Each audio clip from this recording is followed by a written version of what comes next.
Alright, so this video I want to talk a little bit about primer substitutions. I'm seeing a lot of things on social media and forums asking about this. Pretty much due to the shortage of primers, what people are asking can they do is, say for instance, they want to use a small Magnum pistol primer in the place of a small pistol primer, a standard, for something like 9mm or 380 or what have you. And another thing I see a lot of is, can I use a small pistol primer in the place of a small rifle primer? Basically wanting to prime 223 rounds, for an AR-15 or something, using small pistol primers. A problem with a lot of this is your Magnum primers in general will have a little hotter mix of priming compound in them. This is made to burn a little bit hotter, just a little bit longer. It helps to ignite a larger volume of powder in a larger case.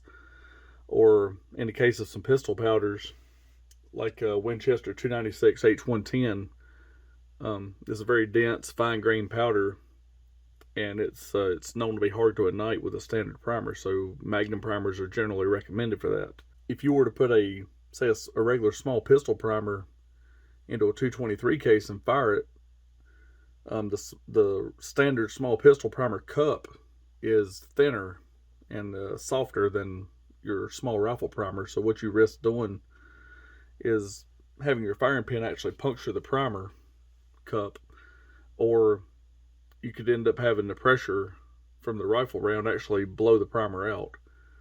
Neither one are good, because you're going to get hot gases coming back into your chamber, potentially down into your mag well, and maybe even into your face. So pretty much all your load manuals, they recommend against doing this.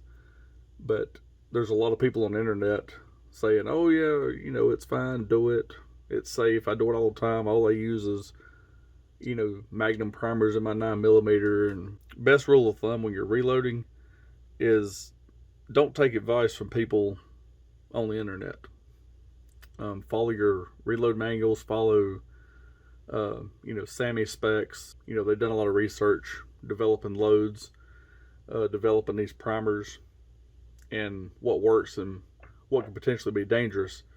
A lot of people will say, well, what's in your load manual? That's all written by lawyers and attorneys. The max loads are really not the max load, because they don't want people blowing their guns up.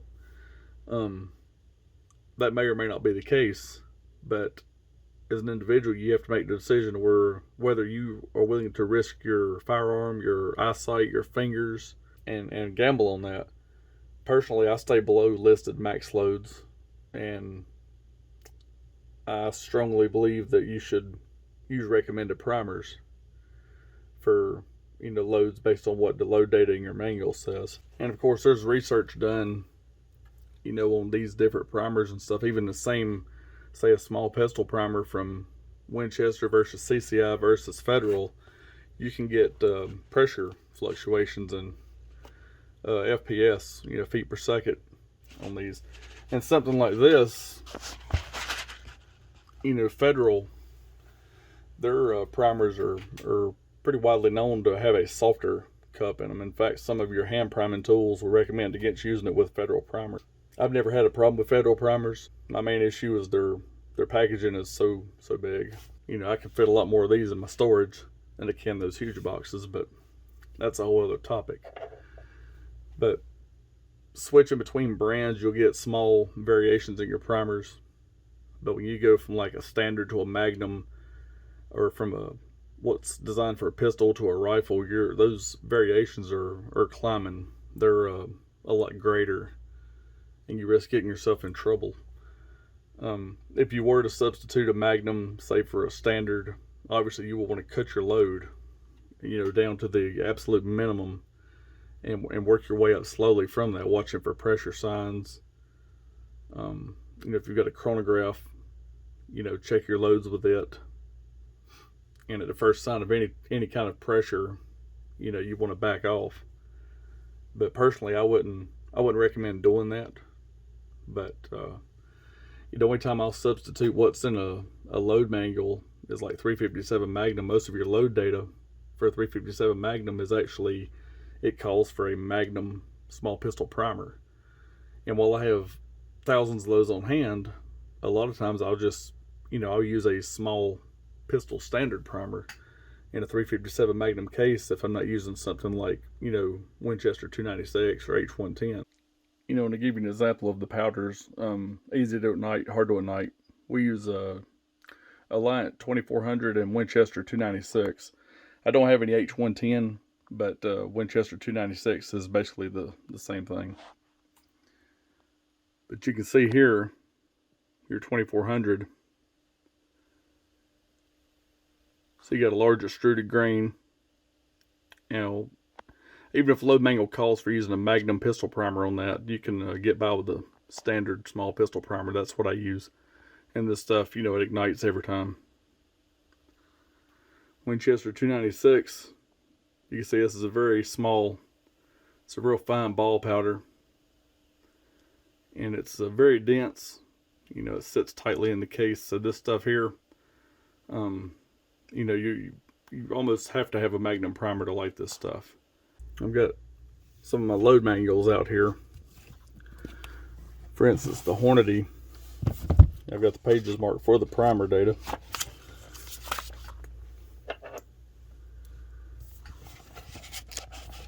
I'll actually do some, I'll take some still photos of these and put them in so you can see it. But pretty much, you can see up here, like, under no circumstances should one switch to a Magnum primer with a load developed with a standard primer. Much higher pressures may be produced with a new combination. And then down here, nor should you substitute small pistol for small rifle primers or any other similar switch, because they're made differently for their respective uses, and keep different types of primers separate. They say that for a reason. Some people may say that's lawyer talk, but like I said, you're risking firearm and personal safety when you don't follow those guidelines. And to me, it's not worth it. And then over here in the Lee book, this is Lee again. I'll do a still photo, but you can see right here, use Magnum primers only when the load data specifies Magnum primers.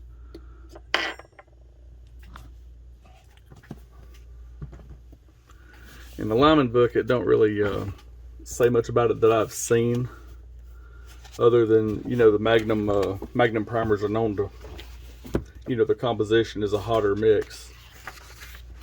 But a lot of these load manuals, you'll see a lot of areas, yellow caution and things like that. It's really worth reading and following a lot of that. I don't really consider all that just lawyer gibberish. I've been reloading for a great number of years, and I've never damaged a firearm over one of my reloads. And then, the Lyman cast bullet manual, it's got a lot of information in here on primers as well. Down in here, it talks a little bit about them, your different sizes, and like a primer being denoted as Magnum does not mean it's necessarily for a Magnum cartridge. It means the primer itself will deliver a stronger, longer flame upon ignition that in turn helps combustion with some slower burning or hard to ignite propellants. And that's like your H110 or your Winchester 296. And another really good book that I recommend to new reloaders is the ABCs of Reloading. Now this one here has a section on primers, and it's a good bit more in depth. Now here I'll also include a still photo, but down here, it says if you're loading both handgun and rifle ammunition, care must be taken not to mix rifle and handgun primers. If rifle primers are seated in pistol cases, they would not fit properly. And I've actually, if rifle primers are seated in pistol cases, they would not fit properly. And I've actually taken my caliper and done a few measurements on some primers here, and I'll show you those. You can see here a small pistol, small rifle, different heights. You can see I did some measurements of the cup wall thickness You can see some minor variations here.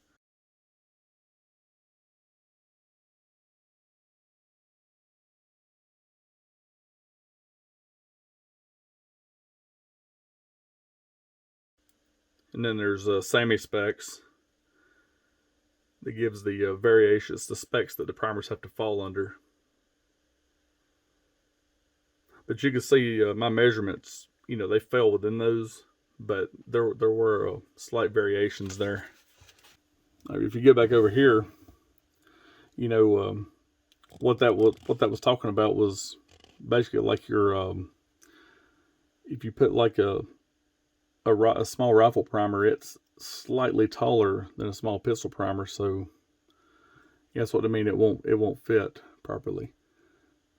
But it says here, if you put a rifle primer into a pistol case, it won't fit properly, and they'll raise pressures to dangerous point. Pistol primers tend to burn cooler and produce more of a flame type explosion, good for igniting fast burning pistol powders.